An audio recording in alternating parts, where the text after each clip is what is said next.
Alright ladies and gentleman, मेरा नाम है अर्पित पाठक। आप हैं उससे दलाल स्ट्रीट। बात करेंगे बाजार की। आज अच्छी फॉल आई बाजार में।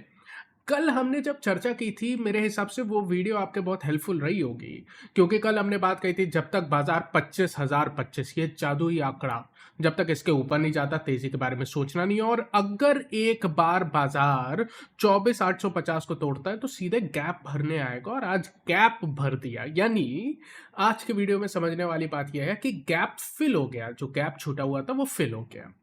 अभी तक यहां है। आगे हम चर्चा करेंगे आज गिरावट आई क्यों, तो टैरिफ से रिलेटेड ट्रंप की कृपा है। उसके बाद हम टेक्निकल एनालिसिस, ऑप्शन चेन देखेंगे। मैं आपके लिए बहुत देर से इंतजार कर रहा था कि FIDI डेटा का आ जाए तो मैं वीडियो बनाऊं, अभी तक नहीं आया है। अगर रिकॉर्डिंग करते समय आ जाएगा तो उसको इंक्लूड कर लेंगे। आइए स्टार्ट करते हैं, लेकिन स्टार्ट करने से पहले स्टैंडर्ड डिस्क्लेमर, ये वीडियो मात्र मेरी रिसर्च, मेरी एनालिसिस है जो मैं आपके साथ साझा कर रहा हूं।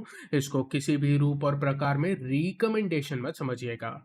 और दूसरी बात क्या है, आपसे रिक्वेस्ट, अगर मेरे वीडियो से आपको वैल्यू मिलती है, लाइक एंड सब्सक्राइब करें। बहुत बहुत बहुत हेल्पफुल है आपका छोटे से छोटा समर्थन। आइए स्टार्ट करते हैं। आज गिरावट के पीछे जो मुख्य कारण है वो है डोनाल्ड ट्रंप की कृपा। डोनाल्ड ट्रंप, आप जानते हो, 27 तारीख को निर्णय लेने वाले थे, या 26 की रात को निर्णय लेने वाले थे, जो भारत पे एडिशनल, यानी और ज्यादा 25% टैरिफ लगाने वाले थे। लेकिन उनका दिमाग घूम गया। डोनाल्ड ट्रंप है, उनका दिमाग घूम गया और उन्होंने कहा मैं एक दिन पहले लगा देता हूं। तो एक दिन पहले ही 25% एक्स्ट्रा टैरिफ भारत के पे लगा दिया है। तो भारत और अमेरिका के रिश्ते, आप समझ रहे हो ना, इस समय काफी ज्यादा दबाव में है, और अब भारत पे कुल मिला के 50% टैरिफ लग चुका है। बस ये तो आप समझ ही रहे हो। इसके बारे में कभी और चर्चा करेंगे। आगे मूव ऑन करते हैं, टेक्निकल एनालिसिस पे आते हैं। बड़ी चीज पे क्या है, अच्छा टेक्निकल में आज समझने वाली काफी चीजें हैं, तो थोड़ा सा फोकस करिएगा। सबसे पहले, कल, और मैंने मल्टीपल टाइम, जो लॉन्ग टर्म व्यूअर है वो जानते हैं, एक बहुत बढ़िया टेक्निकल एनालिसिस का कंसेप्ट है जो अभी तक तो बहुत बढ़िया काम कर रहा है, और ये थ्योरी भी है। हमने बात की थी कि ये जो फॉर्मेशन है, ये 3 कैंडल का फॉर्मेशन है, ये इवनिंग स्टार है। उसके बाद कल बनी थी डोजी। कल के ही वीडियो में मैंने बात की थी, कोई भी फॉर्मेशन के बाद बनती हुई डोजी जिस डायरेक्शन में फॉर्मेशन है उसको आगे बढ़ाती है, ये चाहे बुलिश साइड बने चाहे बेरिश साइड बने। क्योंकि ये फॉर्मेशन बेरिश साइड था, डोजी बनी, अब आप देख रहे हैं बेरिश फॉलो। ये आपने पिछली बार भी देखा था, मुझे याद है जब ये बुलिश साइड पर हुआ था, मैंने चर्चा की थी। आपको याद होगा तो कमेंट सेक्शन में डालिएगा। बट ये कॉमन कंसेप्ट है आपका टेक्निकल एनालिसिस का, तो इसको ध्यान रखिएगा, बहुत हेल्पफुल है। वरना हम लोग डोजी देख के उसको ज्यादा वैल्यू नहीं देते हैं। एनीवेज, इतना टेक्निकल जाने की मुझे फिलहाल जरूरत नहीं है। आज जो गिरावट हुई है वो बेरिश मारुबोजो टाइप की हुई है, यानी ओपनिंग जहां से हुई थी लगभग वहीं से गिरना शुरू, और बिल्कुल बॉटम पे कहीं ना कहीं बंद हुआ है बाजार। लेकिन आज का जो इंपॉर्टेंट एलिमेंट है जिस पे आपको फोकस करना है वो है वॉल्यूम्स। काफी ज्यादा वॉल्यूम पे गिरावट हुई है, और आज का खेल पूरा वॉल्यूम का ही है, तो वॉल्यूम पे थोड़ा फोकस करिएगा। काफी हायर वॉल्यूम पे हुआ है। एक अच्छी चीज है, कल आपको याद होगा कि कल हमने आई थिंक 15 मिनट का टाइम फ्रेम बनाया था। 15 मिनट के टाइम फ्रेम के बाद हमने यहां से हॉरिजॉन्टल लाइन खींची थी 24,850 पे, और बात कही थी अगर ये टूटा सीधे गैप भरने जाएगा, और गैप भरने जाएगा तो 24,700 तक जाएगा, और 24,700 तक बाजार आ चुका है। यानी समझने वाली बात है, ये गैप फिल अप हो चुका है। अब इससे आगे की कहानी की बात करते हैं। इससे आगे 2 इंपॉर्टेंट चीजों पे आपको फोकस करनी है, और वही टेक्निकल एनालिसिस का सबसे इंपॉर्टेंट चीज है। आर्ली टाइम फ्रेम पे आइए तो और क्लियर कट गैप फिल दिखेगा। दूसरी बात है, अगर आप आर्ली टाइम फ्रेम पर RSI जैसा इंडिकेटर देखेंगे तो थोड़ा सा ओवरसोल्ड की तरफ जा रहा है, थोड़ा ओवरसोल्ड है टेक्निकली बाजार आज की गिरावट के बाद, तो ये चीज पे थोड़ा सा ध्यान रखिएगा। दूसरी बात है जो और ज्यादा इंपॉर्टेंट है, और आज मैं आपको 1 मिनट के टाइम फ्रेम पे ले चलूंगा। आप कहोगे 1 मिनट टाइम फ्रेम क्यों, जरा देखना। आर्ली टाइम फ्रेम पे देखेंगे तो जितनी गिरावट आई है आखिरी आधे घंटे, आखिरी आधे से 1 घंटे में आई है। अब इसी चीज को लेके अगर मैं 15 मिनट का टाइम फ्रेम ले लूंगा तो आपको देखने को मिलेगा बड़ी गिरावट आपकी 3 बजे के बाद आई है। मतलब 3 बजे तक आई है और 3 बजे के बाद जो हुआ है उसको देखने के लिए 1 मिनट का टाइम फ्रेम। यहां पे थोड़ा फोकस करिए, देखिएगा पूरे दिन वॉल्यूम बिल्कुल कम है, बहुत कम वॉल्यूम है, और जितना हायर वॉल्यूम दिख रहा है वो आपको 3 बजे के बाद का वॉल्यूम दिख रहा है। यानी इसको बहुत ध्यान से देखिए, ये जो डेली में आपको हायर वॉल्यूम दिख रही है ना, ये बहुत बड़ी वॉल्यूम दिख रही है। अगर आप इसको गौर से 1 मिनट के टाइम फ्रेम पे जाके देखेंगे तो आपको एक चीज क्लियर हो जाएगी कि ये वॉल्यूम सारा आखिरी आधे घंटे का है। और आखिरी आधे घंटे में बाजार गिरा है क्या? नहीं, बाजार ने आखिरी आधे घंटे में 1 मिनट के टाइम फ्रेम पर इनफैक्ट गिरावट की जगह आपका एक राउंडिंग बॉटम टाइप का फॉर्मेशन यहां पर देने का प्रयास किया है, यानी बेस बनाया है विद वॉल्यूम। इसलिए ये जो वॉल्यूम आपको बढ़ते हुए नजर आ रहा है, ये एक्चुअली वॉल्यूम है, किसी ने बाजार को सपोर्ट दिया है गैप भरने के बाद। Beautiful, beautiful, I really like this.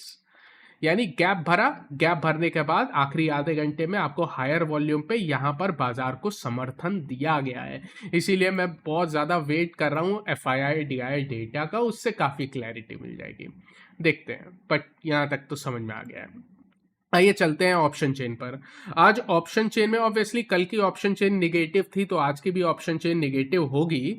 आज आपको 2 नए रेजिस्टेंस मिल रहे हैं। सबसे पहले कल 25,000 की रेजिस्टेंस तो थी, और आज भी सबसे बड़ी यही रेजिस्टेंस है। मैं ओपन इंटरेस्ट के आंकड़े की चर्चा आज नहीं करूंगा, करोड़ों पर है, तो आप समझ जाइएगा।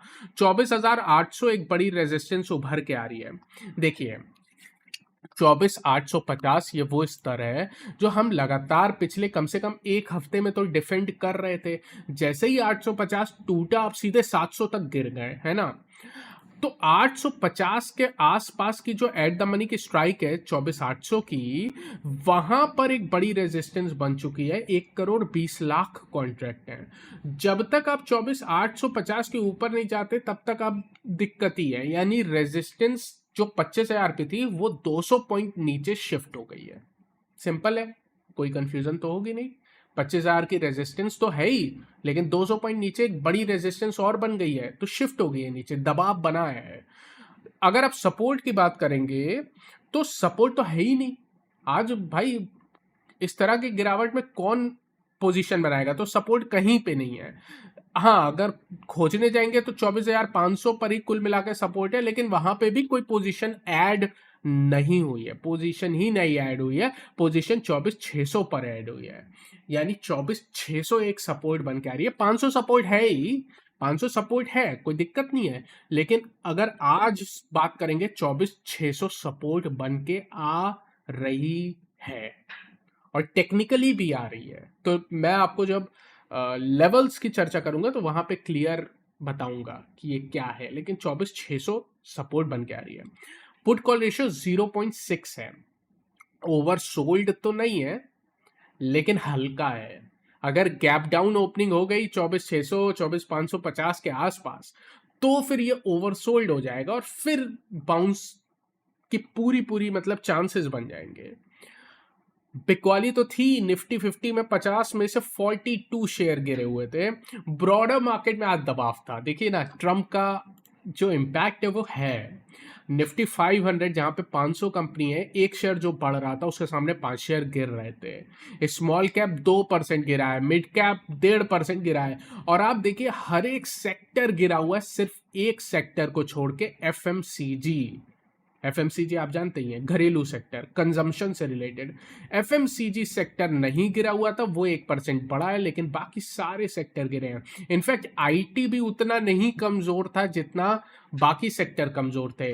आप कहोगे आईटी क्यों नहीं कमजोर था, जबकि आईटी अपना 50-60% रेवेन्यू तो अमेरिका और यूरोप से लाता है। तो टैरिफ का असर, अगर आप ऐसे सोच रहे हैं तो आईटी पे पड़ना चाहिए, तो आईटी सबसे ज्यादा गिरना चाहिए, पर ये गिरा नहीं। क्यों? होमवर्क दे दूं क्या ये क्वेश्चन आपको?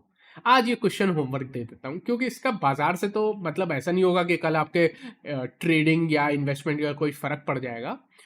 तो ये आपका होमवर्क है। आप मुझे बताइएगा कि टैरिफ का इम्पैक्ट है, आज ही टैरिफ का इम्पैक्ट आया, लेकिन आईटी उतना नहीं गिरा, जबकि आईटी अमेरिका से बहुत मतलब रेवेन्यू कमाता है, लेकिन फिर भी आईटी नहीं गिरा। ऐसा क्यों है?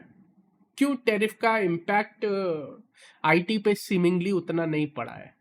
आपका होमवर्क है, चाहे तो कमेंट सेक्शन में बताइएगा, ठीक है? आज नहीं बताऊंगा इसको। इसके अलावा वॉलेटिलिटी इंडेक्स यार बढ़ के आई है, ऑब्वियसली 4% के आसपास बढ़ के आई है, ठीक है। एफआईआई भाई आंकड़ा आ जाए, प्लीज़ एफआईआई का आंकड़ा आ जाए, मैं बहुत खुश हो जाऊंगा। आ जाओ भाई, है ना? 8 बजने को आए, आंकड़ा ही नहीं आया है यार, क्या बताएं, मतलब डेटा ही नहीं आया है। सॉरी, आज डेटा नहीं आया है, पता नहीं कब आएगा, तो अब इसका कुछ नहीं कर सकते। बट हाँ, मैं आपको लेवल्स बता देता हूँ। ऊपर के साइड जो रेजिस्टेंस है, अब वो आपकी 24,800 से 24,850 एक बड़ी रेजिस्टेंस है। 25,000 तो रेजिस्टेंस है ही, तो उसमें तो आपको कोई दो राय नहीं है। नीचे के साइड 24,660 से लेके 24,600, इसको अंग्रेजी में बोल देता हूँ क्योंकि ये काम आएगा। 24,660 से 24,600 एक अच्छी सपोर्ट है, अच्छी सपोर्ट है, ऐसा नहीं है बहुत कमज़ोर है, मैं कह रहा हूँ अच्छी सपोर्ट है।